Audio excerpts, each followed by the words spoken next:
আসসালামু আলাইকুম। কি অবস্থা ভাই বন্ধুরা, কেমন আছেন সবাই? তো আশা করি সবাই আলহামদুলিল্লাহ ভালো আছেন। তো এক সপ্তাহ বাংলাদেশে প্রবাসীরা টাকা না পাঠানে বাংলাদেশে কত টাকা রেমিটেন্স কম গেছে, তো আপনারা ভিডিওটা দেখেন, দয়া করে কমেন্টে জানাবেন। আর এর বিস্তারিত নেক্সট আগামী ভিডিওতে পাবেন ইনশাআল্লাহ।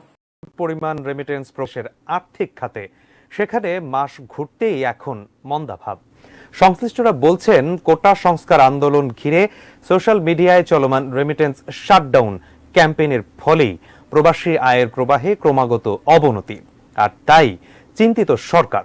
আরো বিস্তারিত জানাচ্ছেন ইমতিয়াজ আলম। কোটা আন্দোলনকে ঘিরে হওয়া সহিংসতা দমনে সরকার যখন হার্ডলাইনে যায়, তখনই বাড়তে থাকে প্রাণহানি। পুলিশ, বিজিবি, র্যাবের পাশাপাশি সেনাবাহিনী মোতায়েন করে আন্দোলন মোকাবিলা ও সরাসরি গুলি করায় সমালোচনা ও নিন্দার ঝড় বইতে শুরু করে। সেই হাওয়া সীমান্ত পেরিয়ে বিদেশে কর্মরত প্রবাসী বাংলাদেশিদের কাছেও এসে লাগে।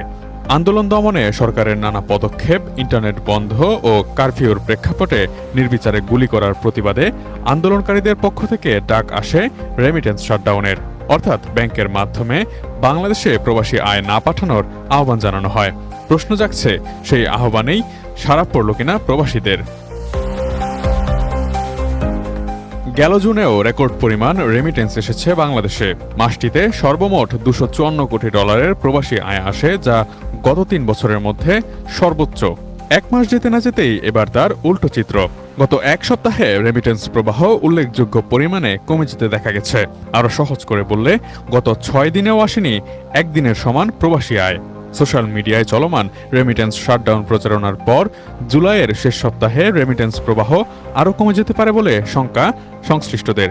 জানা গেছে 19 থেকে 24 জুলাই পর্যন্ত দেশে প্রবাসী আয় এসেছে $7,80,00,000, অথচ মাসের প্রথম 18 দিনে প্রতিদিন গড়ে এসেছিল $7,90,00,000। অবশ্য একথা বলতেই হয়, 19 থেকে 24 জুলাই পর্যন্ত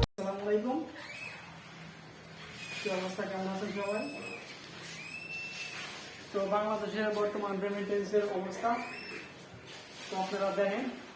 সকল প্রবাসী এক লাগবে, সকল প্রবাসী এভাবে রেমিটেন্স না দিলে প্রবাসীদের সব দাবি আদায় করা সম্ভব।